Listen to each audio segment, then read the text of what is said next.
중국이 한국에는 목리를 부리지 않았습니다. SK하이닉스의 미국 인텔 낸드 플래시 사업부 인수를 마침내 승인한 건데요. 미중 갈등 국면 속에서 미국은 최근 중국 자본의 매그나치 반도체 인수를 무산시킨 바 있습니다. 이 때문에 중국이 이번 한미 기업 간 M&A에 태클을 걸지 않을까 우려가 고조된 상황이었는데 SK하이닉스의 낭보가 전해진 겁니다. 중국 국가시장감독관리총국은 22일 SK하이닉스의 인텔 낸드 사업부 인수를 승인했습니다. SK하이닉스가 90억 달러, 우리 돈 약 10조 6,800억 원을 들여 인텔 낸드를 인수한다고 발표한 게 지난해 10월이었습니다. 이 M&A는 한국과 미국은 물론 중국, EU, 영국, 대만, 싱가포르, 브라질 등 8개국의 승인을 받아야 하는 사안이었는데요. 지난 1년여간 7개국은 차례로 OK 사인을 했지만 중국만은 묵묵부답인 상황이었죠.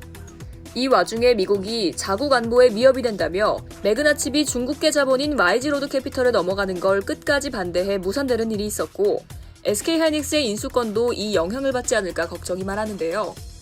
이번 중국의 승인으로 SK하이닉스는 곧바로 인텔과 M&A 마무리 작업에 착수한다는 방침입니다. 올해 말까지 1차 대금으로 인텔에 70억 달러를 지급하고 SSD 사업과 중국 다롄 공장 자산을 확보한 뒤 2025년 3월 나머지 20억 달러를 치러 낸드 플래시 웨이퍼 설계 생산 관련 IP, 다롄 공장 운영 인력 등을 넘겨받을 예정입니다. 인수 절차가 마무리되면 SK하이닉스는 단순 계산할 때 전 세계 낸드 플래시 시장 3위에서 2위로 도약하게 되는데요. 현재 1위는 삼성전자, 2위는 일본 키옥시아입니다. 전문가들은 중국 정부가 실리를 따져 이번 M&A를 승인했다고 보고 있습니다.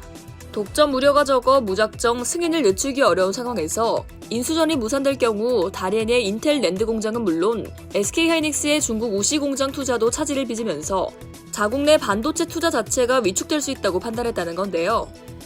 업계 관계자는 중국이 그동안 주로 자국 내 생산 라인이 없는 반도체 업체 간 M&A에 목리를 부렸던 것과 달리 이번 인수전에선 투자 유치와 고용 확대 등 실리를 우선적으로 고려할 수밖에 없었을 것이라고 말했습니다. 이와 더불어 최태원 SK그룹 회장의 중국 네트워크도 주목받고 있는데요. 최 회장은 차이나 인사이드 전략을 내세우면서 매년 베이징 포럼, 상하이 포럼, 난징 포럼 등을 개최했고 보아오 포럼에도 오랜 기간 참석하면서 중국 정부는 물론 정재계 인사들과 교류해왔죠. 재계한 인사는 최 회장이 지난 9월 서진우 부회장을 중국 사업총괄로 임명한 뒤 중국으로 보내 우시 다롄 정부 주요 관계자를 만나 중앙정부의 SK하이닉스의 인텔 인수 승인 필요성을 설득하게 했다고 전했습니다. 이상 여의도TV였습니다.